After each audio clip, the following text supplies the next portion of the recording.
Assalamualaikum warahmatullahi wabarakatuh. Kenalkan, nama saya Sofi Salsabila dari semester 3C dengan NIM 119229077. Pada video kali ini kita akan membahas mengenai operating system structure, dan lebih fokusnya kita akan membahas tentang multi-programming dan multitasking. Sebelumnya kita perlu ketahui dulu apa itu sistem operasi. Sistem operasi adalah perangkat lunak sistem yang mengatur sumber daya dari hardware dan software serta sebagai demand bagi program komputer. Jadi, tanpa sistem operasi, pengguna tidak dapat menjalankan program aplikasi pada komputer. Sistem operasi mempunyai penjadwalan yang sistematis mencakup perhitungan, penggunaan memori, pemrosesan data, penyimpanan data, dan sumber daya lainnya. Jadi dari sini bisa kita pahami bahwa sistem operasi sebenarnya adalah penghubung antara hardware dengan software, serta sistem operasi adalah sistem yang berada pada lapisan pertama di mana memori hard disk berada. Selanjutnya, sistem operasi memiliki berbagai kemampuan khusus yang berguna untuk menunjang jalannya program. Kemampuan tersebut seperti multi-programming dan multitasking. Jadi, multi-programming dan multitasking adalah pembahasan yang akan kita bahas pada video kali ini. Yang pertama, kita memiliki multi-programming. Multiprogramming adalah suatu metode yang memungkinkan dua program atau lebih dapat dijalankan secara serentak dalam sebuah komputer dan berbagai sumber daya dalam waktu yang berlainan.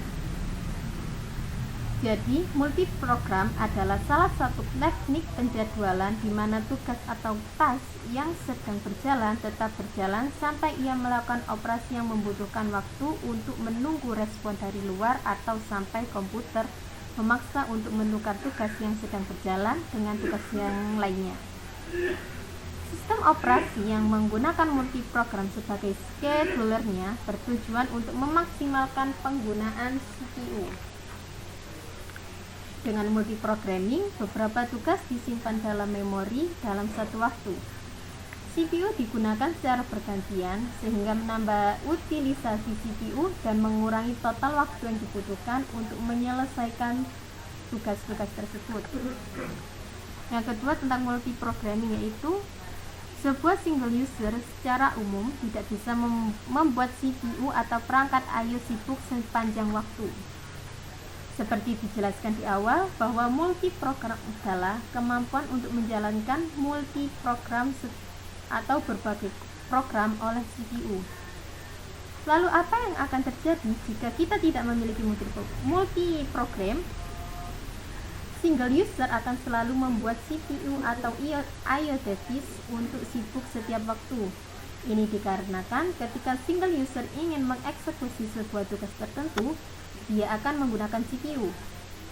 Jadi, sampai tugas tersebut diselesaikan, tidak ada pengguna lain yang bisa menggunakan CPU atau I/O device, karena ini tidak dibekali dengan kemampuan multiprogramming.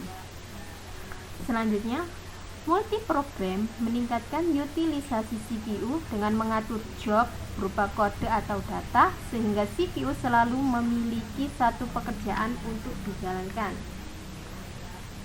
Artinya bahwa pada multiprogramming, apa yang kita sedang coba untuk lakukan, kita mencoba untuk menambah utilisasi dari CPU kita, karena CPU mampu untuk mengeksekusi multiple program.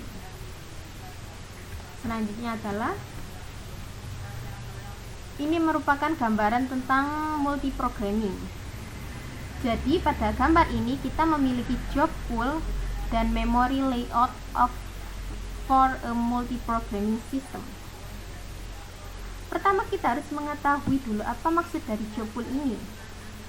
Job adalah sesuatu yang harus dieksekusi yang berisi kode atau data.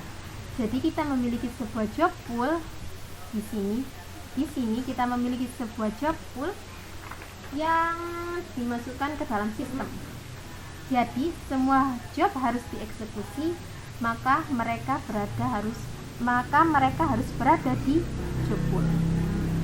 Lalu kemudian di sini kita mempunyai memory layout for multi-programming system.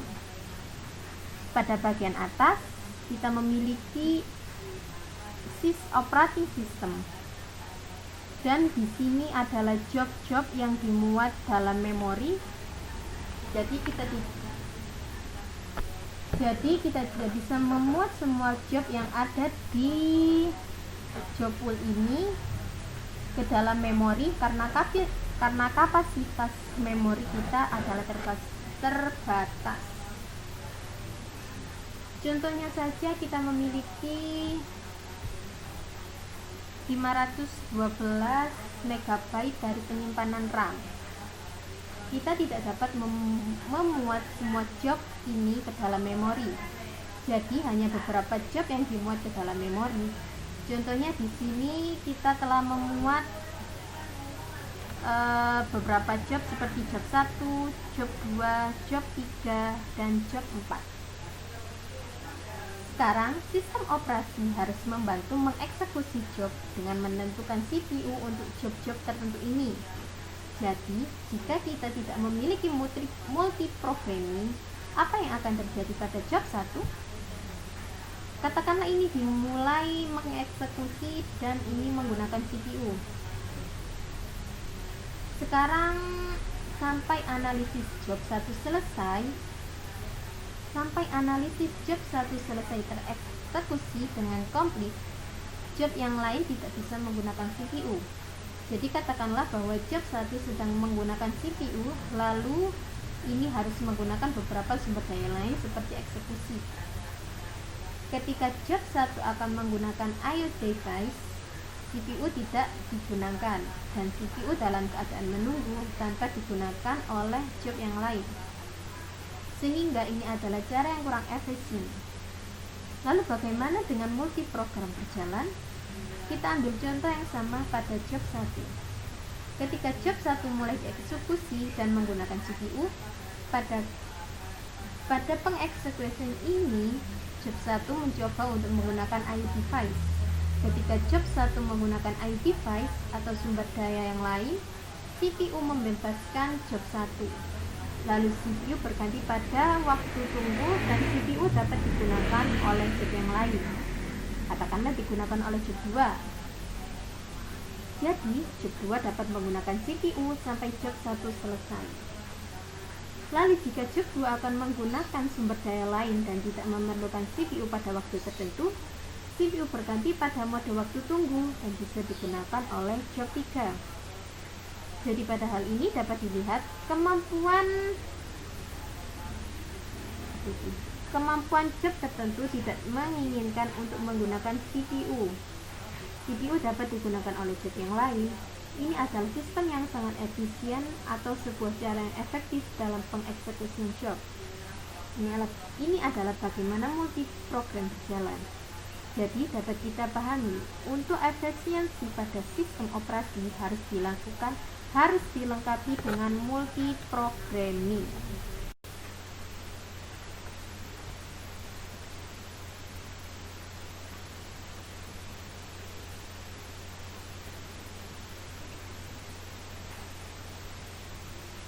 Lalu untuk pembahasan yang selanjutnya adalah multitasking atau bisa disebut juga dengan time sharing. Multitasking adalah sebuah metode di mana banyak pekerjaan atau dikenal dengan proses diolah dengan menggunakan sumber daya CPU yang sama. Dalam kasus sebuah komputer dengan prosesor tunggal, hanya satu instruksi yang dapat bekerja dalam satu waktu. Berarti CPU tersebut secara aktif mengolah instruksi untuk berjalan. Multitasking memecahkan masalah ini dengan menjadwalkan pekerjaan mana yang dapat berjalan dalam satu waktu dan kapan pekerjaan yang lain menunggu untuk diolah untuk dikerjakan. Kondisi pengalokasian CPU dari pekerjaan satu ke lainnya disebut dengan context switch. Multitasking operating system dapat bekerja pada lebih dari satu tugas pada satu waktu dengan beralih antar tugas dengan sangat cepat. Multitasking dapat menyimpan status saat ini dari setiap pengguna dan tugas sehingga tidak kehilangan tempatnya saat kembali ke tugas untuk melanjutkan pekerjaannya. Lalu, CPU menjalankan banyak pekerjaan dengan beralih antar pekerjaan. Jadi, multitasking hampir sama dengan sistem multiprogramming. Pada poin di atas dikatakan bahwa CPU dapat mengeksekusi multiple job atau banyak pekerjaan. Di sini kita memiliki multiple job seperti pada gambar sebelumnya, lalu alih-alih hanya mengeksekusi satu pekerjaan pada satu waktu, apa yang dilakukan oleh CPU adalah beralih antar pekerjaan. Dan itu adalah fungsi dari multitasking, yaitu menjalankan banyak pekerjaan dengan beralih antar pekerjaan. Lalu, peralihan sering terjadi sehingga pengguna dapat berinteraksi dengan setiap program saat program sedang berjalan. Ketika peralihan terjadi, hal ini terjadi dengan sangat cepat sehingga pengguna dapat berinteraksi dengan program selagi program berjalan. Hal ini adalah suatu kemampuan yang tidak dimiliki oleh multiprogramming. Jadi di sini pengguna dapat langsung berinteraksi dengan program selagi program berjalan. Karena peralihan antar job terjadi dengan sangat cepat pada sistem multitasking. Selanjutnya, multitasking membutuhkan sistem komputer yang interaktif atau secara langsung dapat menyediakan komunikasi langsung antara pengguna dan sistem. Seperti dijelaskan di awal, bahwa dengan adanya sistem multitasking ini akan terjadi komunikasi antara pengguna dengan sistem. Lalu, multitasking memungkinkan banyak pengguna untuk berbagi komputer secara bersamaan. Jadi pada sistem time sharing ini, semua komputer dibagi di antara banyak pengguna secara bersamaan. Seperti yang dijelaskan pada gambar ini. Pada gambar, kita memiliki sebuah sistem time sharing dengan 4 pengguna. Pada sistem time sharing, peralihan pekerjaan dari user terjadi dengan sangat cepat, sehingga user tidak menyadari bahwa mereka sedang berbagi sistem, karena mereka merasa bahwa seluruh sistem adalah milik satu orang, yaitu hanya milik mereka sendiri.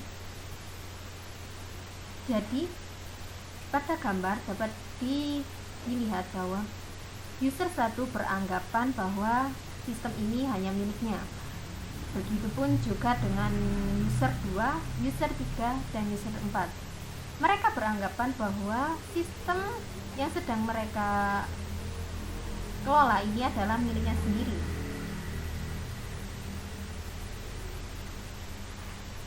Hal ini dikarenakan karena perpindahan antara job terjadi dengan cepat dan mereka tidak menyadarinya bahwa terdapat pembagian waktu atau multitasking sedang berjalan pada sistem. Lalu katakanlah user 1 sedang menggunakan sistem dan terdapat tugas tertentu yang ingin dia eksekusi. Jadi tugas akan dieksekusi oleh sistem multitasking, lalu pelaksanaan tugas itu terjadi ke dalam kecepatan CPU. Dan kita tahu bahwa kecepatan CPU itu sangatlah tinggi. Jadi pengeksekusian tugas terjadi pada kecepatan CPU. Lalu setelah eksekusi telah usai, user akan ditampilkan sebagai output.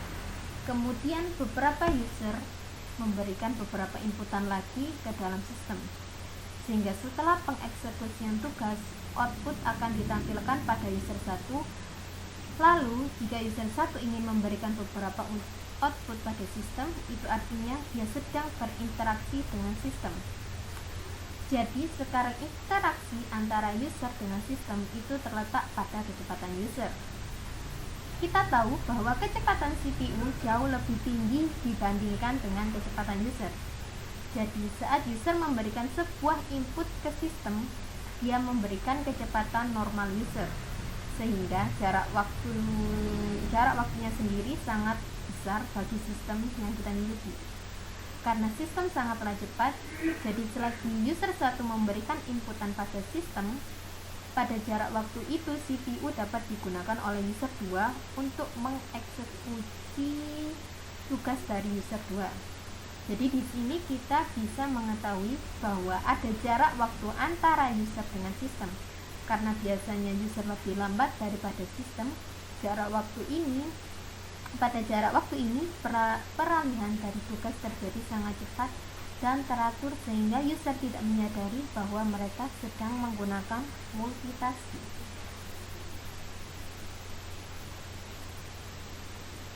Dari gambar multitasking sebelumnya dapat kita dapatkan sebuah informasi bahwa multitasking menggunakan penjadwal CPU dan multiprogramming untuk menyediakan sebagian kecil dari sistem komputer timeshare bagi setiap pengguna. Jadi, sebagian kecil dari sistem multitasking disediakan untuk setiap pengguna, tapi user mengira bahwa seluruh sistem adalah miliknya. Lalu bagaimana waktu tersebut dibagi antara user? Waktu tersebut akan dibagi menggunakan algoritma penjadwalan CPU. Lalu tentang multitasking selanjutnya adalah setiap pengguna setidaknya memiliki satu program terpisah dalam memori. Jadi, semua user setidaknya mereka memiliki satu program yang sedang menunggu di dalam memori untuk segera dieksekusi. Lalu poin selanjutnya tentang multitasking yaitu sebuah program yang dimuat ke dalam memori dan sedang berjalan disebut dengan proses. Di awal telah dipaparkan bahwa setiap user memiliki program yang tersimpan di memori di mana mereka menunggu untuk diproses. Saat sebagian program dimuat ke dalam memori dan saat program tersebut dieksekusi, hal ini disebut dengan proses.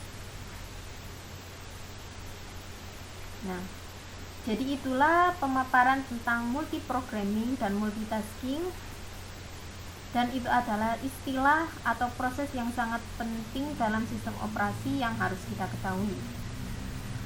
Cukup sekian apa yang bisa saya sampaikan pada video ini, kurang lebihnya saya minta maaf. Wassalamualaikum warahmatullahi wabarakatuh.